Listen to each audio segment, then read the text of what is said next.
नमस्कार, हरियाणा न्यूज का खास कार्यक्रम मुद्दा देख रहे हैं आप और मैं हूं आपके साथ मुस्कान गंगराड़े। हरियाणा में बढ़ते अपराध और कानून व्यवस्था को लेकर उठ रहे सवालों के बीच हरियाणा पुलिस भी खुद को बदलने की तैयारी में जुटी है। हरियाणा पुलिस अब टेक्नोलॉजी और मॉडर्न इंफ्रास्ट्रक्चर के दम पर अपराधियों से मुकाबले का दावा कर रही है। पुलिस को आधुनिक बनाया जा रहा है ताकि बदलते अपराध के तौर तरीकों का उसी स्तर पर जवाब दिया जा सके। क्या पुलिस मॉडर्नाइजेशन का असर दिखेगा और अपराध पर सरकार के दावों में कितना दम है? विपक्ष के क्या कुछ सवाल हैं, इसी पर करेंगे चर्चा, लेकिन पहले एक रिपोर्ट आपको दिखाते हैं।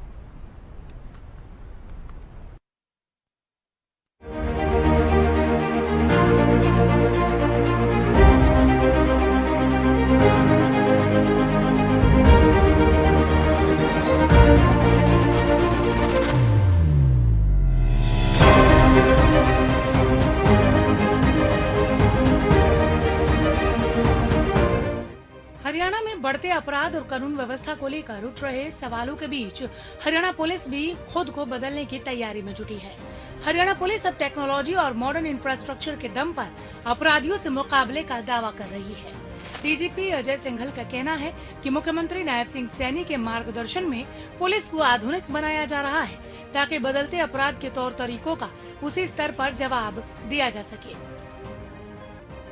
डीजीपी के मुताबिक प्रधानमंत्री के स्मार्ट पुलिस के विजन को आधार बनाकर हरियाणा पुलिस में बड़े स्तर पर बदलाव किए जा रहे हैं। पुलिस वेलफेयर पर करोड़ों रुपए खर्च किए जा चुके हैं, जबकि केंद्र सरकार और गृह मंत्रालय से मिले फंड के जरिए 237 परियोजनाओं पर काम होगा।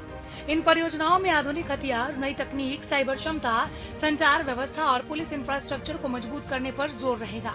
दावा है कि इससे अपराध पर तेजी से अंकुश लगाने में मदद मिलेगी। जो हमने एक आरजीएसएफ यूनिट बनाई थी वो इतनी ज़्यादा सक्सेसफुल हुई है कि अब वो हम बाकी जिलों में हम उसको लॉन्च कर रहे हैं। और हमने रोहतक में 2840, झज्जर में 1774, सोनीपत में 4800, फरीदाबाद में 3500, टोटल 12,000 क्रिमिनल आइडेंटिफाई किए।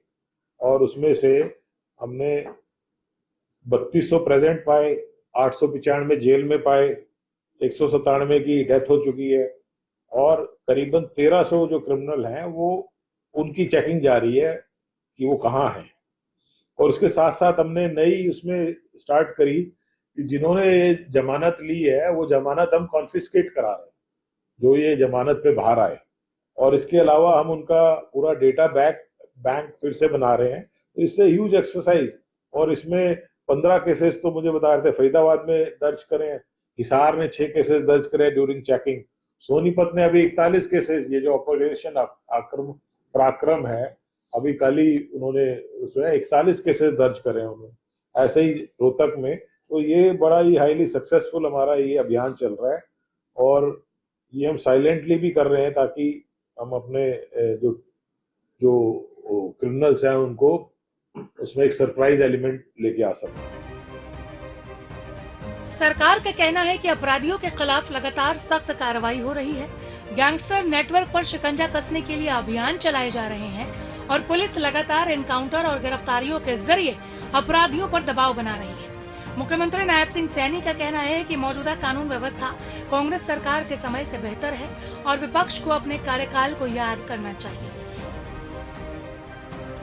कानून व्यवस्था किस प्रकार की थी, हमने उसको कंट्रोल किया।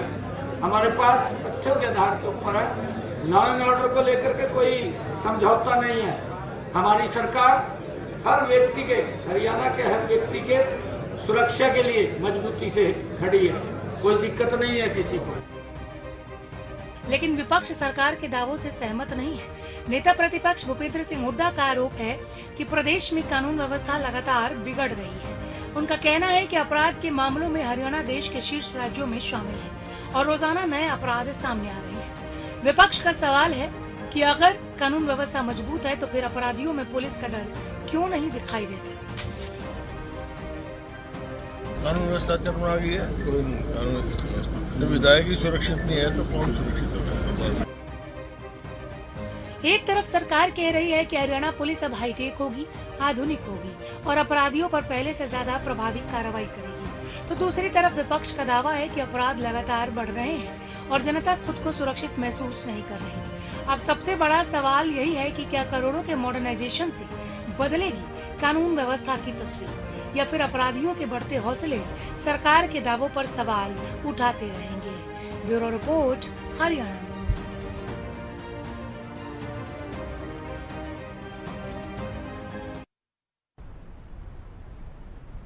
चलिए इसी मुद्दे पर चर्चा करेंगे। कुछ खास मेहमान जुड़ रहे हैं, परिचय आपका करवा देती हूँ। बीजेपी प्रवक्ता प्रियदर्शनी सिंह जी जुड़ गई हैं। स्वागत है आपका प्रियदर्शनी जी हरियाणा न्यूज पर। कांग्रेस प्रवक्ता सुखबीर जी जुड़ गए हैं। सुखबीर जी बहुत स्वागत है आपका हरियाणा न्यूज पर। इनेलो प्रवक्ता रजत पंजेटा जी जुड़ गए हैं। रजत जी आपका भी स्वागत करती हूँ।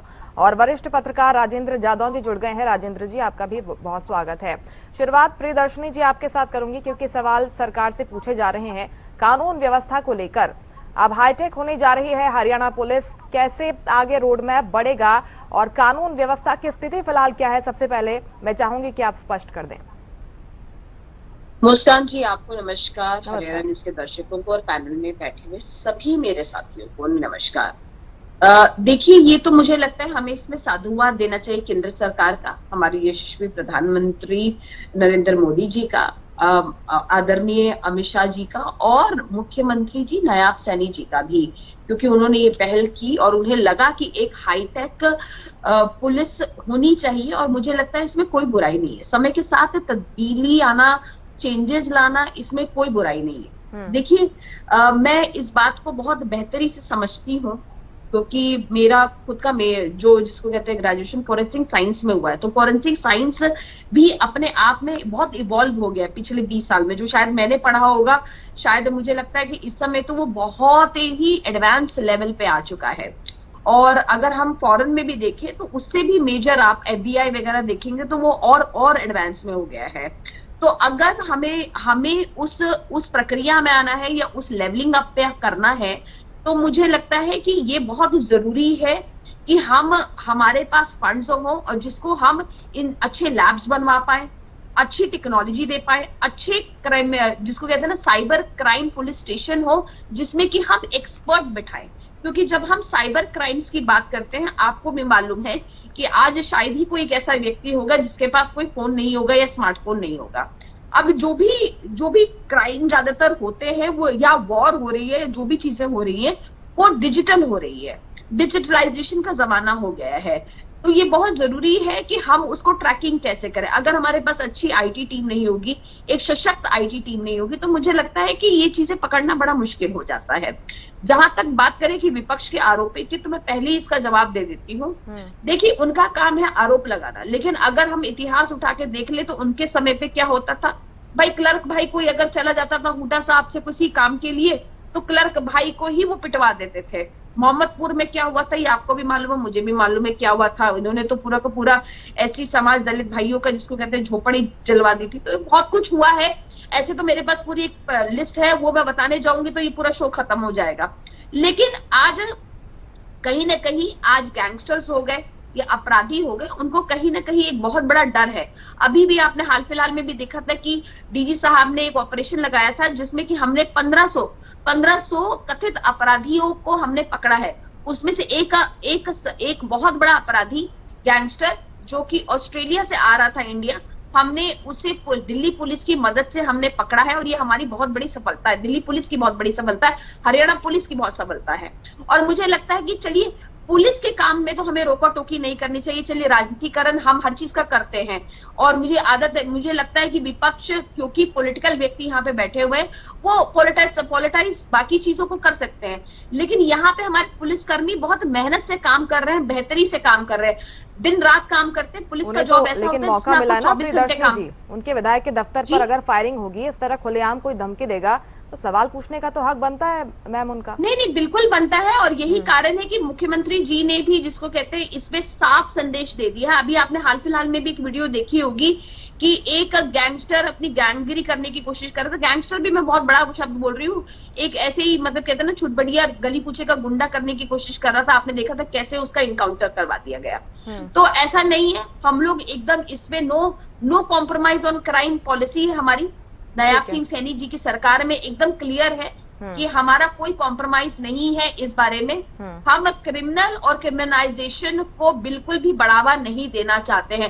असामाजिक तत्व, देखिए मुस्कान जी, मैं मानती हूँ कि असामाजिक तत्व हर समाज में होते हैं, इसका हम कुछ नहीं कर सकते हैं, लेकिन हाँ, असामाजिक तत्वों को कंट्रोल करना, नियंत्रण करना, ये सरकार की जिम्मेदारी है, जो कि बखूबी निभा रही है। ठीक है सुखबीर जी, सरकार की तरफ से जो कदम उठाए जा रहे हैं, संतुष्ट हैं क्या आप? क्योंकि अब स्मार्ट होने जा रही है हरियाणा पुलिस, हाईटेक व्यवस्था की बात की जा रही है, और डीजीपी को भी आपने सुना होगा, उन्होंने तो बाकायदा विस्तार से जानकारी दी है कि किस तरह से अभियान आगे बढ़ रहे हैं। कुछ साइलेंट अभियान भी हरियाणा पुलिस की तरफ से चलाए जा रहे हैं, जिसके माध्यम से अपराधियों पर अंकुश लगाया जा रहा है।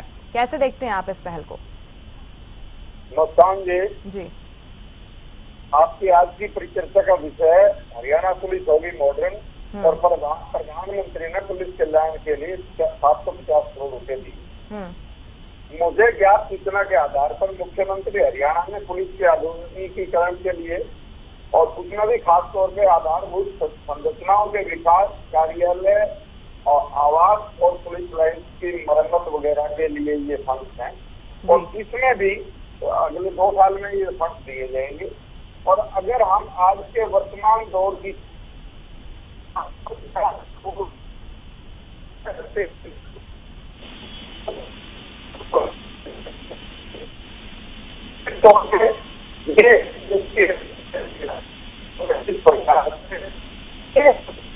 आपकी आवाज में कुछ प्रॉब्लम आ रही है सुखबीर जी, लौटती हूँ मैं आपके पास, ठीक करवाते हैं इसको।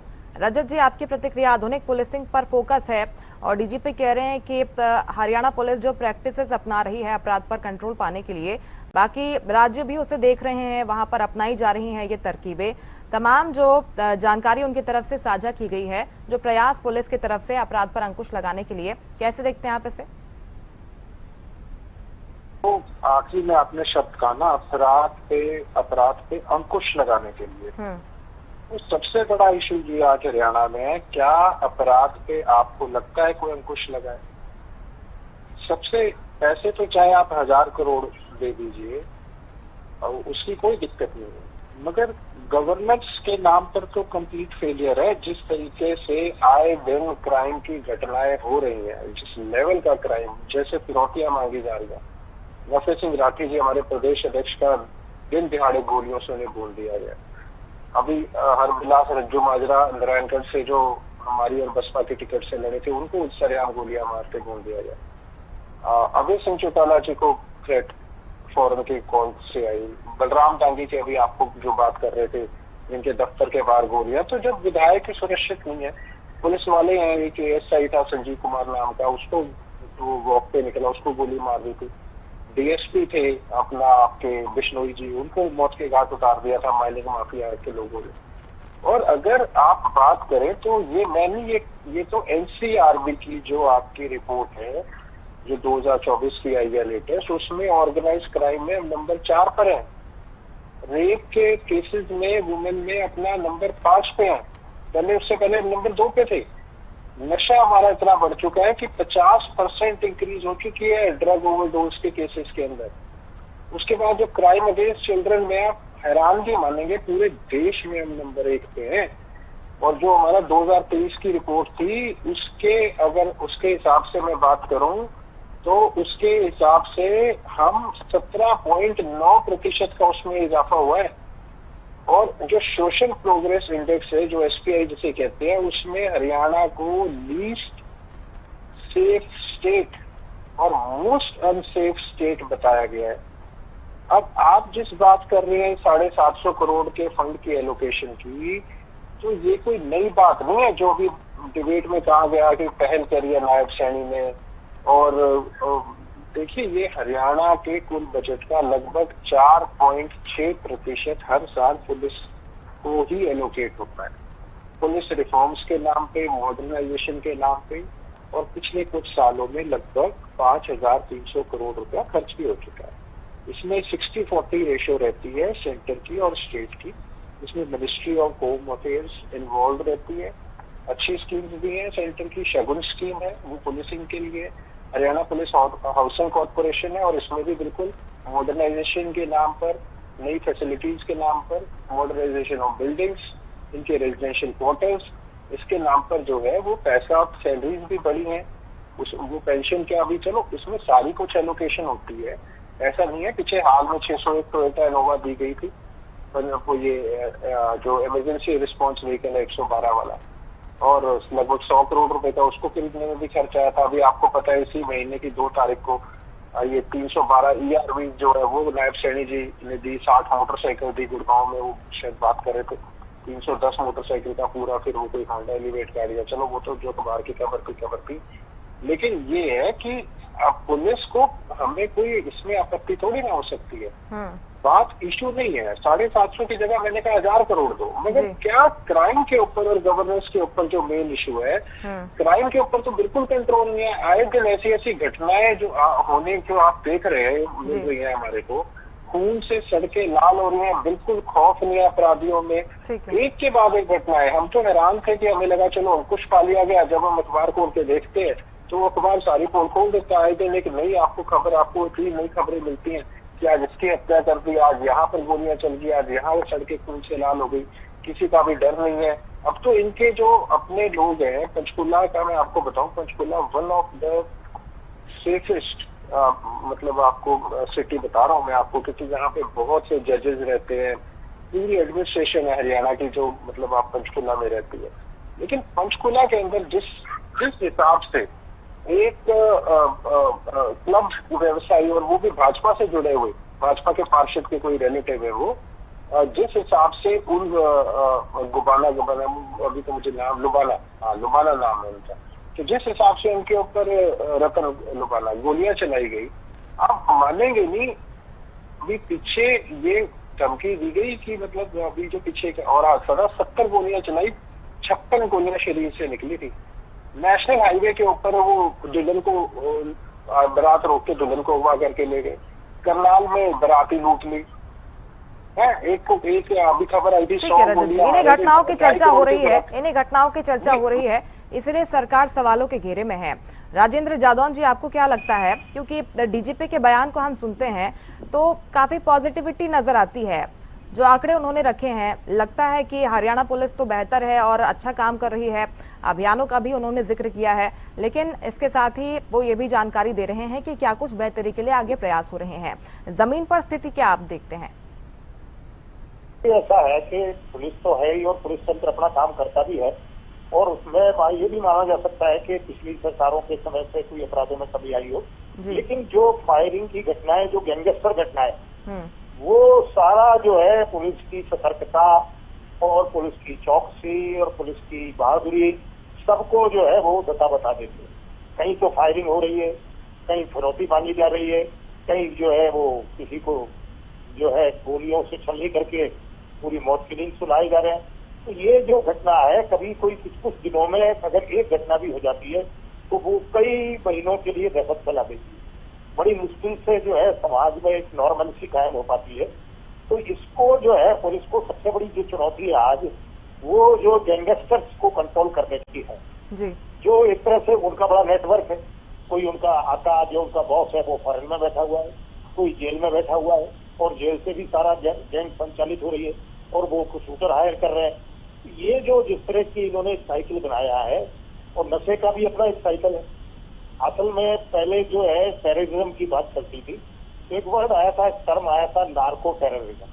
नार्को टेररिज्म ये था कि टेररिस्ट जो है ड्रग बेचते थे और उसकी इनकम से हथियार खरीदते और तमाम गतिविधियां संचालित करते और अपना जो भी कुछ है उनका कारोबार उससे चलाते। और अभी भी जो है अपराध की दुनिया में ड्रग कनेक्शन बना हुआ है। तो ड्रग से जो है वो लेते हैं, फिर वसूलियां करते हैं, हथियार ले आते हैं, एक से एक हथियार। अभी जो है चंडीगढ़ में फायरिंग हुई थी, जो उसको एक मेडिकल स्टोर पर कैशियर का मर्डर हुआ, तो वहाँ जो है तुर्की की जो स्वचालित रिवॉल्वर मिली, तो वो जो है पुलिस बरामद नहीं कर पाई, और फिर वो उससे करके चले गए। और उनकी फायरिंग का वीडियो मैंने देखा है, तो वो चैन ऑफ फायरिंग हुई, उसमें लगातार गोलियां एक छोटी सी पिस्टल थी, रिवॉल्वर दिखाई देने वाली, उसमें कई गोलियां एक साथ निकली, मगर लगातार, जैसे कोई ऑटोमेटिक गन होती है उस तरह का जो है। तो ये सब जो है पुलिस को देखने की जरूरत है। फंड तो मिल रहा है, लेकिन पुलिस को जो है इतनी सतर्कता, चौकसी और बेलौर अपना जो है हासिल करना होगा कि जिससे जो है ये गैंगस्टर साइकिल जो बना हुआ है और उसका जग से जो कनेक्शन है वो बिल्कुल टूटना चाहिए। अभी जो है पता चला है कि हरियाणा में पुलिस फोर्स की भी बड़ी कमी है।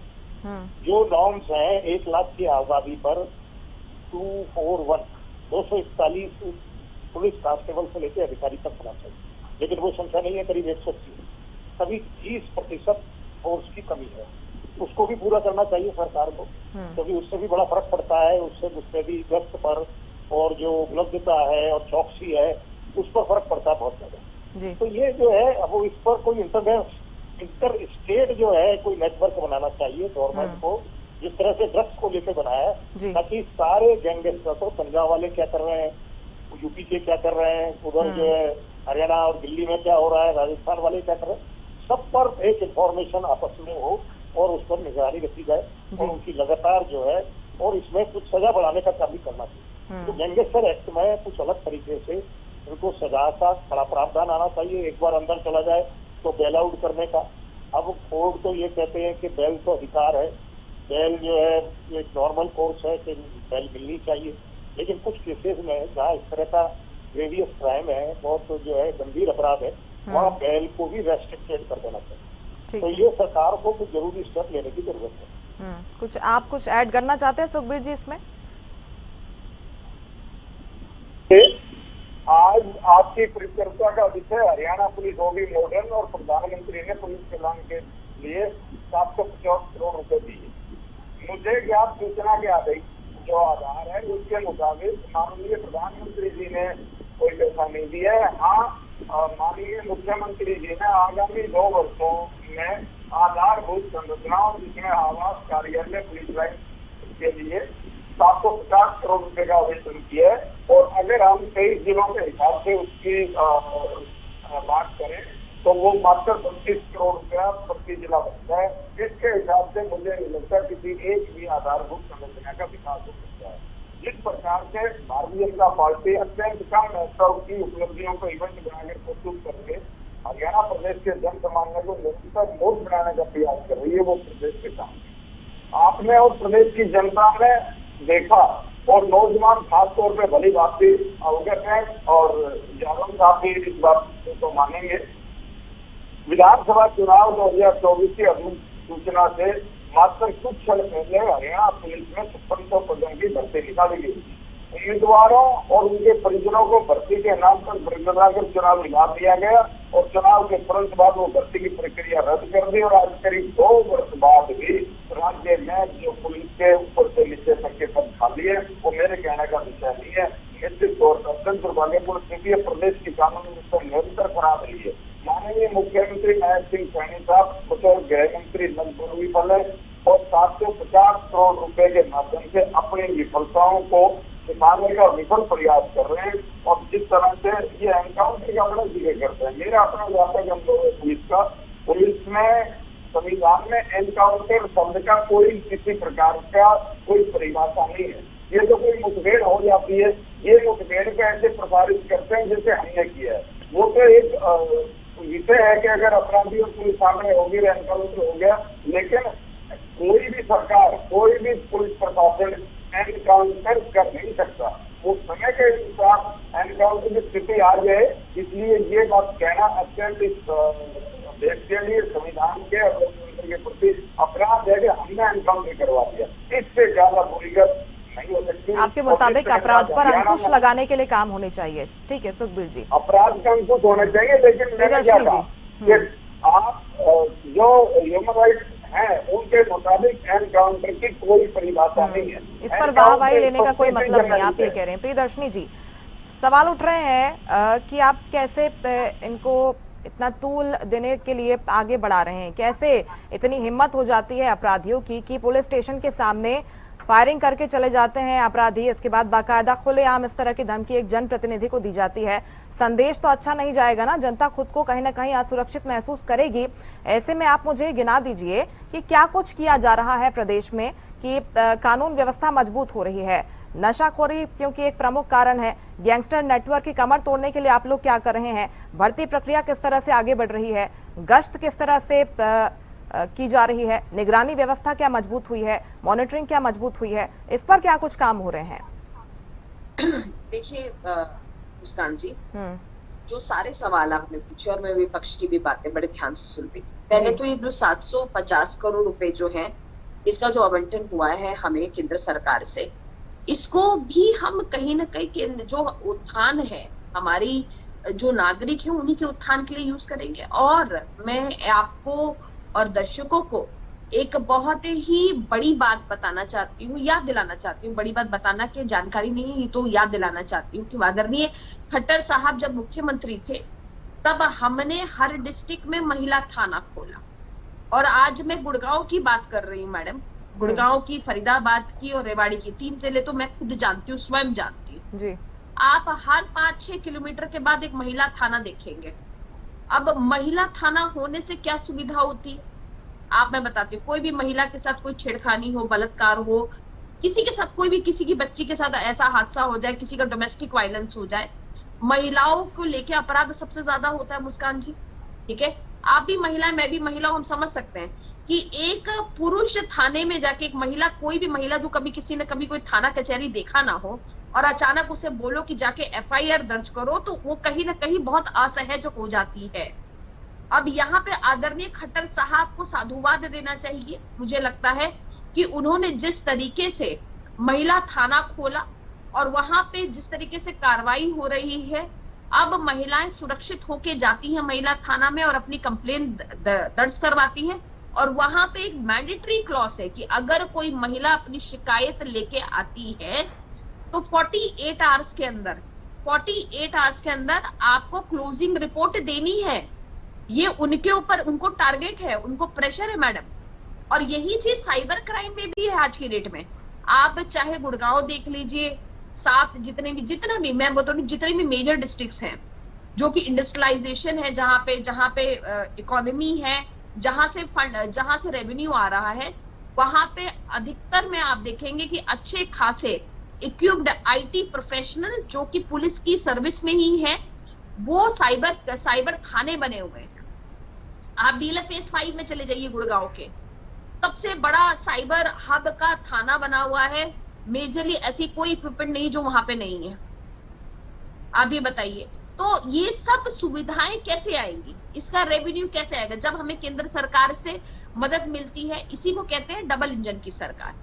इनके बोलने से तो कुछ नहीं होगा, ये कुछ भी बोल दे, थोड़ी ना दिक्कत है प्रियदर्शनी जी, विपक्ष को इससे थोड़ी ना दिक्कत है, इसकी तो तारीफ कर रहे हैं वो कह रहे हैं कि अपराधों पर आप अंकुश लगाइए, अपराधियों पर कार्रवाई करिए, गैंगस्टर नेटवर्क को तोड़िए। अपराधियों पे तो यही अंकुश लगेगा ना। देखिए मैं बता रही हूँ कि जब हम एक गैंगस्टर को या जो भी ये गली कुचेगा, मैं तो गैंगस्टर क्या बोलूंगी, मैं तो बोलूंगी गली मोहल्ले के गुंडे को जो कि रंगदारी करने की कोशिश कर रहा था। आपने भी देखा कि किस तरीके से, जिसको कहते हैं वहां पे किस तरीके से इनकाउंटर का ऑर्डर दे दिया।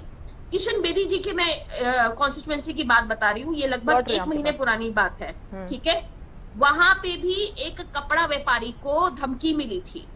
ठीक है, वहां पे भी ये हुआ था कि इस तरीके से बेचारी महिला रो रही थी। ठीक है, अब देखिए दुष्टकर्मी तो अपना दुष्ट करेगा ही। महाभारत में भी 2 पक्ष थे, दुर्योधन और जिसको कहते हैं पांडव।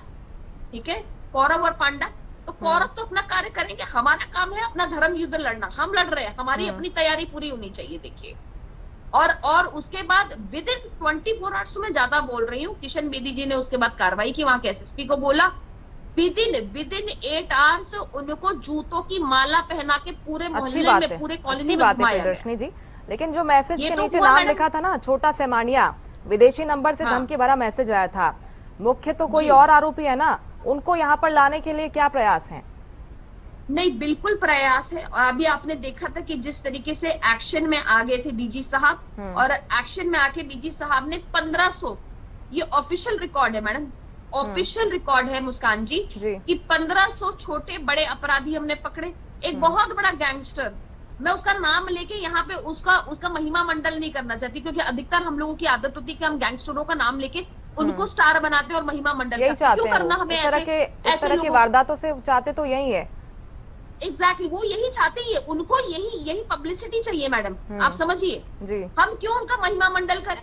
और मैं आपको नीति आयोग का एक आंकड़ा बता रही हूँ, वहां पे क्लियर कट ऐसा लिखा ऐसे हुआ है, अपराधियों को क्यों ना जेल की सलाखों के पीछे पहुंचाकर एक मिसाल कायम कर दी जाए प्रियदर्शनी बिल्कुल जी। पहुंचाना चाहिए। और मुझे लगता है इस पैनल में जितने भी लोग हैं, इंक्लूडिंग मैडम आप भी इस बात से सहमत है कि जिसको कहते हैं ऐसे असामाजिक तत्वों को तो हमें खत्म कर देना चाहिए।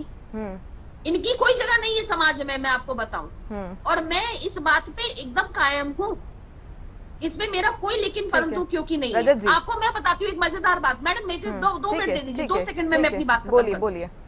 आपको मैं बताती हूँ मैडम, एक रिकॉर्ड बताती हूँ मैं आपको, ये बड़ा इंटरेस्टिंग रिकॉर्ड है और मुझे लगता है ये समझना चाहिए। नूह में एक गांव है, गांव का नाम नहीं लेना मुझे ठीक लगा, नूह में एक जगह है, चलिए ले लेती हूँ, फिरोजपुर जिक्रा करके एक जगह है, वहां पे जगह है, वो एक तरह से कहा जाता है, उसको कहा जाता था मिनी पाकिस्तान। ठीक है, जब तक कांग्रेस की सरकार थी इन लोगों ने बढ़ावा दिया वहां पे, मैं आपको बताती हूँ। ठीक है, वहां पे 36,000 करोड़ की मैडम ऑटोमोबाइल की स्मगलिंग होती थी, बाकायदा स्मगलिंग होती थी। मतलब कि अगर आप मैडम अपनी नई गाड़ी खरीद के, नहीं तो छोड़िए मैडम, पुरानी गाड़ी छोड़ के चले जाएंगे वहां पे, आपके गाड़ी के अलग अलग पार्ट अलग अलग जगहों में घूमने लग जाएंगे, आपको अपनी गाड़ी पता ही नहीं लगेगी।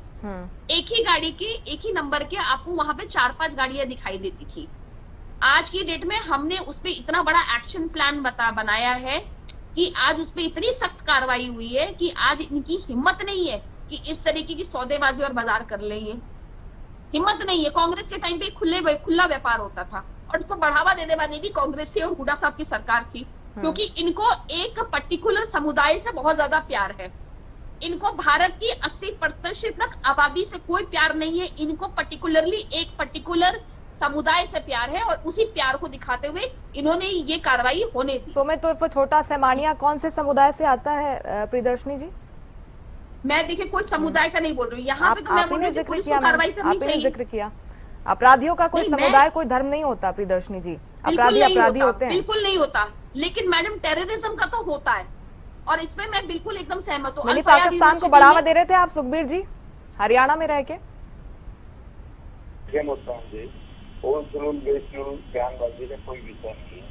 निश्चित तौर पे भारतीय राष्ट्रीय कांग्रेस आधुनिक पुलिस व्यवस्था की पक्षधर है, लेकिन 12 वर्षों में जो शब्दों की बाजीगरी दिखा के इवेंट मैनेजमेंट करने का प्रयास है उसके पर खिलाफ। आधुनिक पुलिस व्यवस्था शब्दों की बाजीगरी से नहीं आएगी, अपितु देर इच्छा शक्ति, उचित वित्त प्रबंधन, आधुनिक उपकरण, इंफ्रास्ट्रक्चर, लोकतांत्रिक एवं संवैधानिक जवाबदेही से आधुनिक होगी। इसके अलावा जिस प्रकार से आज समस्त प्रदेश में कानून व्यवस्था और जन सुरक्षा के प्रति जो जनता में विश्वास की भावना है, उसमें उसको विश्वास में बदलना एक प्राथमिकता है। अब देखिए जिस प्रकार से 100 से ज्यादा संगठित गिरोह और जिनके आका विदेश में बैठ के अपने गिरोह संचालित कर रहे हैं, और एक इसका दुखा कोई आगे एक्सपेडिशन हो गए वो एक अलग विषय, अन्य को बहुत बुरे हाल है। और ये अभी मेवात का विषय कर रहे थे। देखिए जिस प्रकार से विगत के करीब 12 वर्षों में जो झारखंड में जगह है जामताड़ा, और वहाँ पे साइबर क्राइम का हब है, और उसी प्रकार से मेवात के क्षेत्र, इसमें फरीदाबाद का भी क्षेत्र है और मेवात जिले का भी है, वो साइबर ठगी का जामताड़ा बना हुआ है। उससे इनको कोई मतलब नहीं, इनको तो हमेशा आर्मी जोड़ी करने की बात चाहिए। इसके अलावा इनके पास कोई एजेंडा तो है नहीं, ये इनके अपने खुद के ज्ञान से ही संसिद्ध हो रहा है। और इसके अलावा बहुत ही महत्वपूर्ण विषय आपके माध्यम से रखूं प्रदेश देश के सामने, जिस प्रकार से राम रहीम जैसे बलात्कारी और हत्यारे जिसको सजा हो चुकी है उसको जैसे निरंतर पैरोल से ही सरकार छोड़ रही है, ये कहीं ना कहीं सरकार के दामन से काला दाग है। राष्ट्र और अंतर्राष्ट्रीय स्तर से हमारे व्यवस्था की धज्जियां इस बात की उठ रही है। जहाँ आज विषय कल्याण के बारे में कोई विषय नहीं, ना सिंगल साहब ने पार्टी की बताया तो भारतीय जनता पार्टी का विषय को मतलब नहीं पुलिस के कल्याण से।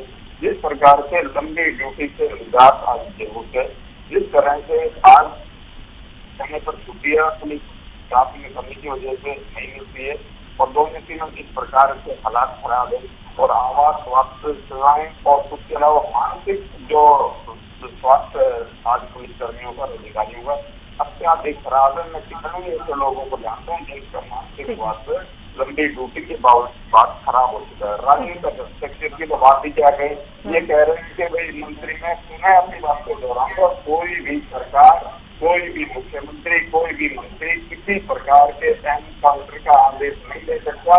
ये परिस्थिति जन्य विषय होता है। इस प्रकार का मतलब ही है कि इनको कानून से कोई लेना देना। इसका जवाब लूंगी मैं प्रियदर्शनी जी से। मैं लौट रही हूँ आपके पास।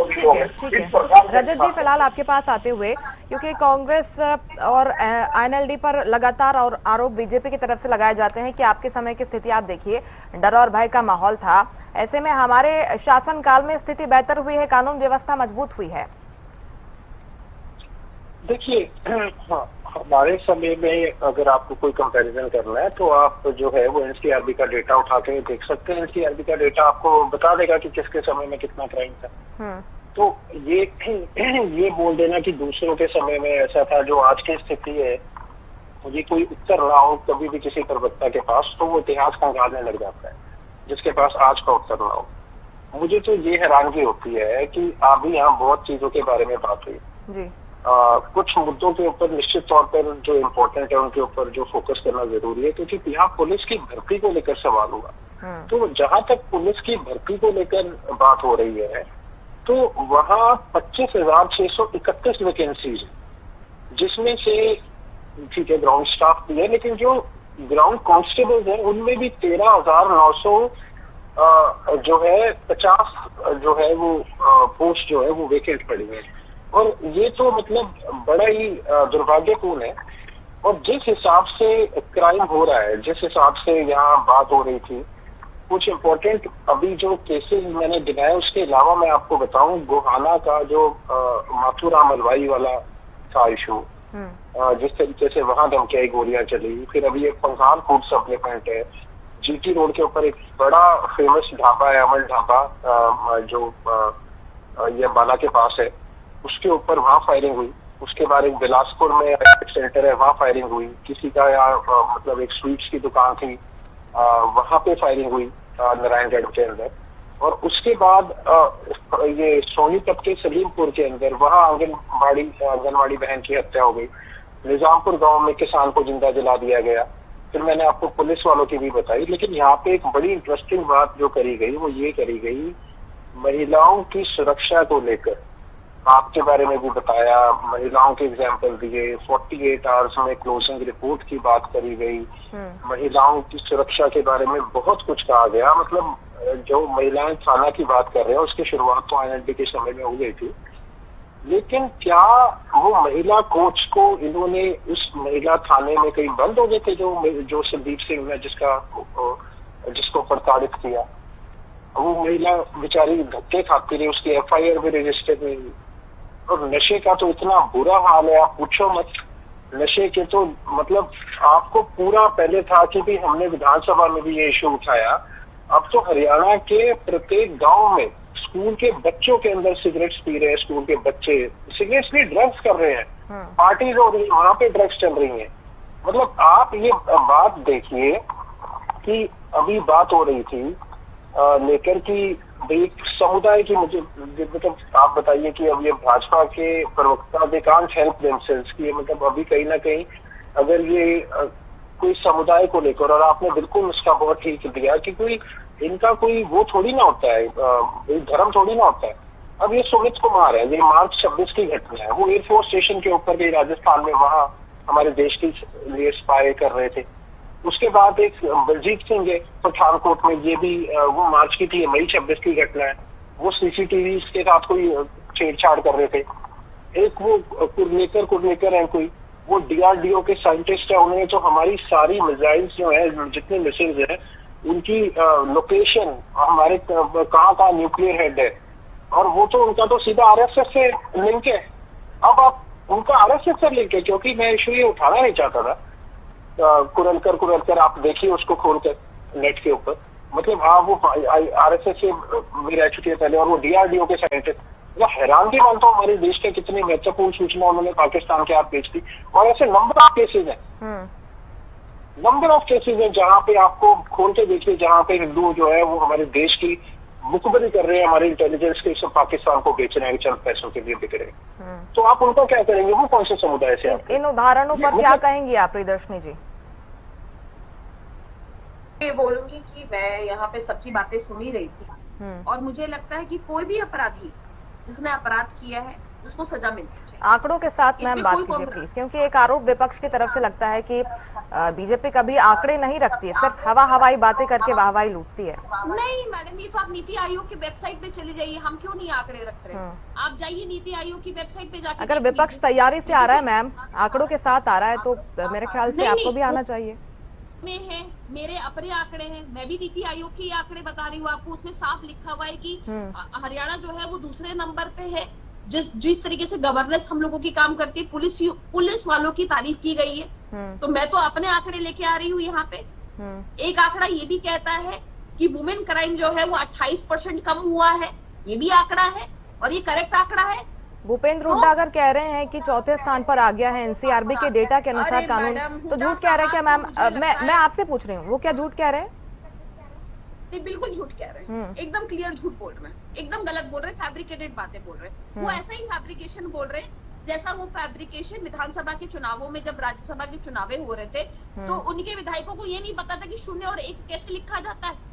ट्रेनिंग देने के बाद आप बताइए मैडम, अगर दूसरी कक्षा का भी विद्यार्थी होगा मैडम, उसको भी 0 और 1 तो लिखना आएगा ही आएगा। अब उसपे बोल रहे जी हमने देखा ही नहीं। अरे हुड्डा साहब जैसे सीनियर नेता, जो कि इतना बड़ा मतलब बहुत आदरणीय नेता है हरियाणा के राजनीतिक इतिहास में, इतना बड़ा नाम, और क्यों जनता को भ्रमित क्यों कर रहे हैं आपके नेता? सुखबीर जी, पैनिक फैलता है ऐसे में जनता के बीच में? देखिए मुस्कान जी, हम और हमारे नेता किसी प्रकार का कोई पैनिक क्रिएट नहीं कर रहे हैं। सच्चाई ये है कि प्रदेश में लगभग हर रोज हत्या, डकैती, लूट, रंगदारी, बलात्कार की घटनाएं हो रही है। और मनीषा का जो हत्याकांड हुआ था, आज क्या परिणाम है इसका? और अभी विगत माह जिस प्रकार से पूर्व मुख्य चिकित्सा अधिकारी और कंसल्टेंट ने जो करनाल में नाबालिग बच्चे के साथ अस्पताल परिसर में बलात्कार किया और उसमें किस प्रकार का ज्ञान महिला की अध्यक्षता था, वो सबने देखा। और इन राष्ट्र प्रदेश को इनसे कैसी अपेक्षा, ये राम मंदिर में लूट करने वाले, डकैती करने वाले लोग यहाँ बैठ से ज्ञान दे रहे, निश्चित तौर पर ऊपर से नीचे तक सारे झूठ के आंकड़े, सब झूठ का पुलिंदा, कुछ कहने के लिए नहीं है। बेड़ा गर्क कर दिया राष्ट्र का और प्रदेश का। जिस प्रकार से कानून व्यवस्था के आज हरियाणा प्रदेश के हाल है वो छिपे हुए नहीं है। निश्चित तौर पर जंगलराज की तरफ प्रदेश जा रहा है और मुख्यमंत्री नायब सिंह सैनी साहब मतलब गृह मंत्री विफल है। मेरे ख्याल से राजेंद्र जी, इस पर राजनीति नहीं होनी चाहिए, क्योंकि जनता की सुरक्षा का सवाल है। ये जनता को भी आश्वस्त करना होगा कि भाई सब ठीक है, वो सुरक्षित है प्रदेश में अगर रह रहे हैं। तो आपके हिसाब से अगर स्थिति बेहतर हुई है वो भी बताइएगा। इसके साथ ही अगर आपको लगता है कि कुछ किया जाना चाहिए, कुछ ऐसे प्रोएक्टिव मेजर्स हैं जो कि सरकार को या फिर प्रशासन को लेने चाहिए जिससे कानून व्यवस्था मजबूत होगी, वो भी रखिएगा आप। नहीं, देखिए ऐसा है कि दूसरे क्राइम तो मुझे लगता है कि कंट्रोल हुए हैं, लेकिन ये जो गैंगस्टर वाली मैंने बात पहले भी कहा कि गैंगस्टर की जो उससे जुड़ी घटनाएं ये पैनिक क्रिएट करती है, दहशत फैलाती, और वो कई महीनों तक चलता रहता है और फिर उसके बाद फिर हो जाती है। तो ये इस पर कंट्रोल करना बहुत जरूरी है। इसके लिए मुझे लगता है कि STF भी बनी हुई है, कोई एंटी गैंगस्टर फोर्स भी बनानी चाहिए इनको स्पेशल। इसमें बहुत प्रशिक्षित और जो फिल्मी सिंघम स्टाइल के जो पुलिस जवान हो, जो मुकाबला करें, चैलेंज करके मुकाबला करें, गैंगस्टर के हौसले को पस्त कर दें। ऐसे कंट्रोल करने की पावर के साथ साथ कानूनी प्रावधान भी खड़े होने चाहिए। अगर वो एक बार गिरफ्त में आ जाए तो वो जेल की कोठरी में ही उनको रहना बहुत जरूरी है, वो लंबे समय तक रहे और उनके कोई कनेक्शन बाहर की दुनिया से नहीं होनी चाहिए। वो जब तक जो है इस तरह के हार्ड स्टेप नहीं होंगे इस पर कंट्रोल नहीं होगा। बात अभी गैंगस्टर की चैलेंज बहुत बड़ी है, बाकी तो पुलिस अपना काम करती है। नॉर्मली जो है अपराध समाज में छोटे मोटे होते हैं, उनको कंट्रोल करने का प्रयास भी किया जाता है, तो वो तो ठीक है अपनी जगह। लेकिन गैंगस्टर से जुड़ी जो घटनाओं का दौर चला है अभी, यही एक बड़ा विषय बना हुआ है। इस पर कंट्रोल करने के लिए सरकार को कुछ कानूनी प्रावधान भी सख्त करने चाहिए और कुछ एक तरह से एंटी गैंगस्टर फोर्स भी खड़ी करनी चाहिए, ताकि जो है उनका ठीक से मुकाबला किया जाए। ये निश्चित तौर पर हालांकि शगुन योजना, हॉस्टल योजना, मेंटल हेल्थ और स्ट्रेस मैनेजमेंट जैसे जो नए कार्यक्रम शुरू करने की बात हो रही है, इसकी भी तारीफ बनती है राजेंद्र जी, क्योंकि पुलिस कर्मियों की भी मेंटल हेल्थ को अगर बेहतर करने के प्रयास हो रहे हैं, अच्छी बात है ये भी। नहीं, देखिए, पुलिस फोर्स पर बड़ा मानसिक दबाव, मनोवैज्ञानिक दबाव होता है, और ये फोर्स की कमी से कांस्टेबल को, ऑफिसर्स को छुट्टियां नहीं मिलती, कई जरूरी मौके पर भी उनको छुट्टियां नहीं मिलती, इससे वो मेंटली अपसेट भी होते हैं। कई बार तो अभी जयपुर में घटना हो गई थी कि एक कांस्टेबल को छुट्टी नहीं मिली, उसने अपने एसएचओ को गोली मारी, तो ऐसी घटनाएं भी हो जाती है, क्योंकि वो काफी जो है मानसिक रूप से अस्थिर हो जाती है। तो इस पर भी बैलेंस लाने की जरूरत है। कुछ छुट्टी उट्टी का, मनोहर लाल जी ने भी कुछ छुट्टी का जो है सिलसिला शुरू किया था कि छुट्टी दी जाएगी, सप्ताह में एक बार दी जाएगी, कुछ इस तरह का वो स्टेप लेकर आए थे। तो बात वो नहीं है, फोर्स की कमी है, उसको पूरा किया जाए, कानूनी प्रावधान मजबूत किए जाए, और कुछ जो है ऐसे जवान का एंटी गैंगस्टर फोर्स खड़ी की जाए जो मजबूती के साथ मुकाबला कर सकते हैं, और किसी भी जो है जिस तरह से ये मैसेज भेजते हैं उस तरह से गैंगस्टर को मैसेज भेज के वो कॉल करें कि आइए मुकाबला कर लीजिए। मुझे लगता है कि तभी ये सब हो पाएगा। तो ये जो है सरकार को इस तरह से कोई स्टेप लेने की जरूरत है, ताकि समाज में शांति, सुरक्षा हर व्यक्ति की जरूरत है, चाहे वो शासन में है, चाहे राजनीति में है, चाहे किसी और क्षेत्र में। All walks of life needs security, ये है। एक एक लाइन में आप तीनों के क्लोजिंग स्टेटमेंट, रजत जी, सुखबीर जी और प्रियदर्शनी जी। सबसे पहले प्रियदर्शनी जी, आप बताइए कि कैसे जनता माने कि सेफ हैंड्स में है वो? देखिए, 14 साल में जिस तरीके से हम लोगों ने 12 साल 14 साल जो भी हम लोग की सरकार रही है, उसमें जिस तरीके से हमने विकास किया है, मैंने महिला थाने की बात आपको कही, साइबर थाने की बात कही, जिस तरीके से टेक्नोलॉजी हम लोग लेके आ रहे हैं, केंद्र सरकार की मदद ले रहे हैं, डबल इंजन की सरकार। और अगर सबसे बड़ी कहते हैं ना जनता जनार्दन है मुस्कान जी, सबसे बड़ा जो कहते हैं ना हम लोग प्रमाण दे सकते हैं कि हरियाणा के इतिहास में पहली बार ऐसा हुआ है कि एक ही पार्टी की सरकार तीसरी बार आई है, वो भी सबसे बड़े मैंडेट पे आई है। तो इसका मतलब कहीं ना कहीं जनता का विश्वास, जनता आप पर भरोसा कर रही है। सुखबीर जी, क्लोजिंग स्टेटमेंट आपका। हरियाणा प्रदेश की जिस प्रकार से कानून व्यवस्था का विषय बेहद दुर्भाग्यपूर्ण है। मैंने जैसे पहले कहा, ये लोग लिपापोती करते हैं, इवेंट बना के लोगों को बेवकूफ बनाने का प्रयास करते हैं। जिस तरह से मैंने भर्ती का जिक्र किया था, जो 5600 की भर्ती आज 2 साल बाद भी धूल और धक्के खा रही है, निश्चित तौर पर दुर्भाग्यपूर्ण स्थिति है। हरियाणा सरकार को, माननीय मुख्यमंत्री जी को, जिनके पास गृह विभाग भी है, बहुत संजीदगी से काम करने का आवश्यकता है। रजत जी, हालांकि बीजेपी तो कॉन्फिडेंट है कि जनता तीसरी बार हम पर भरोसा जता रही है, सब कुछ ठीक है, और आगे भी हम पर भरोसा जताएगी क्योंकि हम काम कर रहे हैं। देखिए, अगर तीसरी बार लगातार क्राइम का रेट बढ़ रहा है और नंबर ऑफ FIRs बढ़ रही हैं, या क्राइम के ऊपर नियंत्रण नहीं पा रहा, तो इनकी तो और ज्यादा जिम्मेवारी बनती है। ये तो ये कह के नहीं पीछे छुड़ा सकते कि जनता हम पे भरोसा कर रही है। इलेक्शन तो बहुत सी चीजें हैं, जो बहुत से कारण हैं जिनकी वजह से जीता जाता है। उसमें तो जाति, अभी आपने धर्म की बात करी, आप तो इसको जेंडर में भी नहीं बदल सकते, डिस्क्रिमिनेट कर सकते, क्योंकि आपको ज्योति मल्होत्रा का केस तो याद होगा, वो यूट्यूबर जो पाकिस्तान का जिसने वो किया था, वो भी तो महिला थी। और जिनका मैं प्रदीप कुरलकर का बात कर रहा था, वो DRDO के एक्स चीफ सीनियर साइंटिस्ट रह चुके हैं, जिन्होंने हमारी ब्रह्मोस और अग्नि 6 को लेकर 184 पेज की इनिशियल डिजाइन रिपोर्ट, जो बहुत ही ज्यादा क्लासिफाइड और कॉन्फिडेंशियल थी, रफाल को लेकर, UCAVs को लेकर, ड्रोन्स को लेकर, वो पाकिस्तान के साथ साझी करी। अब उनके ऊपर चार्जेस फ्रेम हुए हैं, लेटेस्ट द प्रिंट की रिपोर्ट भी छपी है। मतलब आप हैरानगी मानिए, उनका कनेक्शन RSS के वो रह चुके। मतलब आप क्या, इसके बाद आप क्या रह जाता है कि आप क्या उम्मीद करते हैं? और जहां तक विदेश में बैठे जो संगठित क्राइम को यहाँ अंजाम दे रहे हैं, कम से कम उनको आप पकड़े, जेल के सलाखों के पीछे भेजने का काम करिए। ठीक बात की आपने रजत जी। समय फिलहाल इतना ही था। आप सभी का बहुत शुक्रिया हमें समय देने के लिए, और आपने ये तमाम जो बातें कही हैं इस पर सरकार भी संज्ञान ले। उम्मीद यही करते हैं, हरियाणा में कानून व्यवस्था को लेकर जो सवाल उठ रहे हैं, उम्मीद है कि जमीन पर स्थिति बेहतर होगी। इसी के साथ मुद्दा में फिलहाल इतना ही। आप देखते रहिए हरियाणा न्यूज। नमस्कार।